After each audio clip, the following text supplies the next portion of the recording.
The Holy Spirit, that was that something was, took over me, and it was like a tsunami. People started falling out, speaking in tongues, being delivered from demons. My Lord.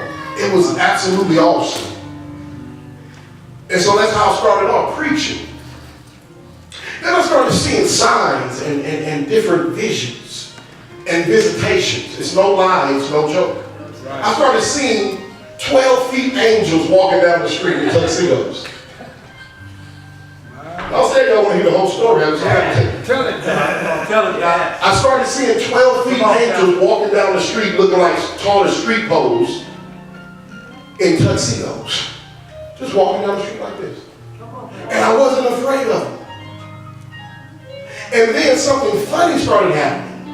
Because I still had the same room at my grandmother's house, but there was a funny looking weird thing that looked like an old woman with a wrinkled face and a beanie with a hole in it that used to knock at the door and go, at nighttime.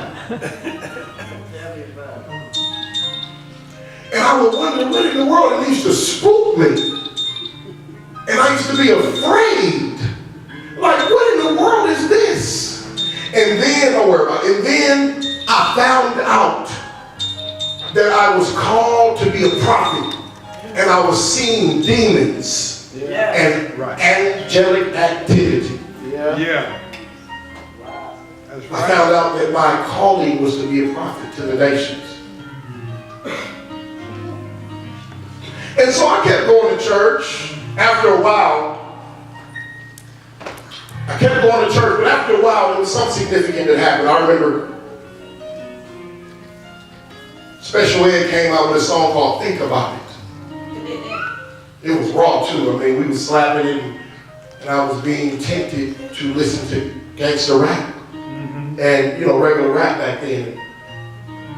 And my friend used to do haircuts, and he used to put letters. Remember, they used to get the letters in the back of their head when they would get the fade? Oh, yeah. Anybody remember that? They used to put words in the back of their head. So I got to think about it in the back of my head. And man, my grandfather, I've got to tell you about that. I'll tell you about him later. But my grandfather, he looked at me and he said, "Son, you should have thought about it before you did it." I'm telling you, my grandfather, he was a reverend, but he was off the chain. He wasn't playing. He really wanted me to be what God would have me to be. Right. So he was trying to encourage me to do what God would have me to do. My Lord. Well, my grandfather had passed on, and I kept preaching, but then the world started flirting with me. Yeah. Rap music. Oh, Yeah, because see, I was just going to church and having, you know, just being a preacher and thinking that this, you know, I'm missing out on something because the world seems like it's having more fun than we're having in the church. And so I started rapping.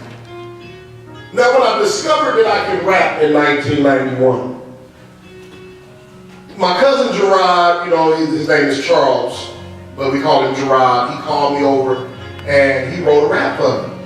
And so I started rapping, and then after that, I started writing my own raps. And my cousin was like, "Man, you clean, man, you can do this, man, you raw."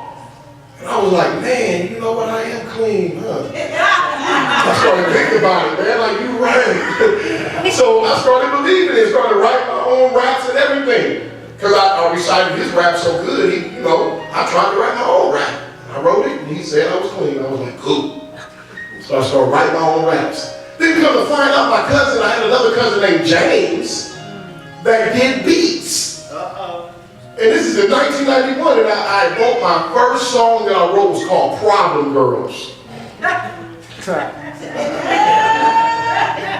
For real, because I had my girlfriend back then, her name was Iris Murphy. And that's how I met Pastor Sandra. And you know, Iris was kind of giving me the blues. Didn't do that. So I wrote a song called Problem Girls. It was like, well, I'm gonna talk about what I say, well, I'm gonna bust around about problem girls, thinking they run the world with the nasty Jerry curl. I mean, they ain't got, brother. We've been running the streets. So, and it was kind of terrible. I don't talk down on women at all because I love all my sisters everywhere. But I was just young, and I just thought that was a cool thing to do. I was getting it off my chest back then. I don't know. But, so I kept writing the raps. I even let her hear it. She was saying it was tight.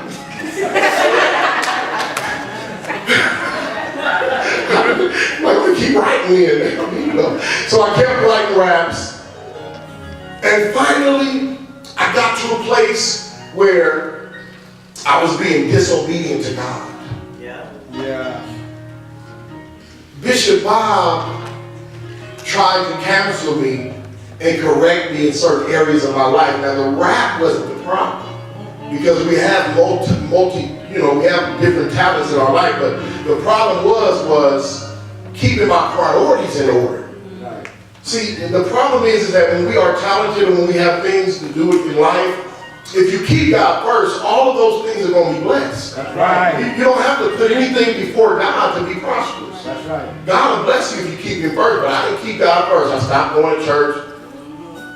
And I was a young, on fire preacher. I used to wear this one preaching coat. I'm telling you, it was a tropical looking coat. And you can rest assured that I was going to be faithful at every service with my one coat. Standing up there like this. Praise God up in here. Hallelujah. With my one preaching coat. And I was thanking God that I was able, and then many churches was calling me to go rap, and preach and all that, but I started to veer off of my calling for God. And this was around early 92. I started veering off of my calling and started writing more rap, going to the studio, and now I said, I need a rap name that's going to be catchy. I need a rap name, man. I need to be a rap name. And back then it was like MC Pooh, MC Ren, MC this, MC that. I didn't want to be MC this, MC that. And I was like, well, my boy, too short. Maybe I'll be kind of tall. Maybe that'll work. Dangerous Dame came out. I was like, maybe I should be like, Venomous Moan or something. I don't know, this was back in 92. I didn't know what to come up with, so I was thinking about, I said, man, wait, hold on. I'm 14 now. Gave my name, and I said, well, I'm going to call my name the Teenager. My cousin was like, that's it. That's it, man. That is clean. Ooh, I'm telling you, the Teenager. And I started writing clean, like formatted raps, and my style started coming out. I started seeing my image. I was like, wow, okay, now I'm about to go get me a nice outfit, like, dressing like I'm in school, and I put together my brand and my image and everything, and made me a demo tape. I'm telling you, I made me a demo tape. It was off a 4-track. And it was about 8 songs on a TDK old school tape. God would help me. Yeah. Oh, we know. Yeah. You know what I'm talking about. Oh, yeah. I'm telling you this. So I remember I had this song called My Style.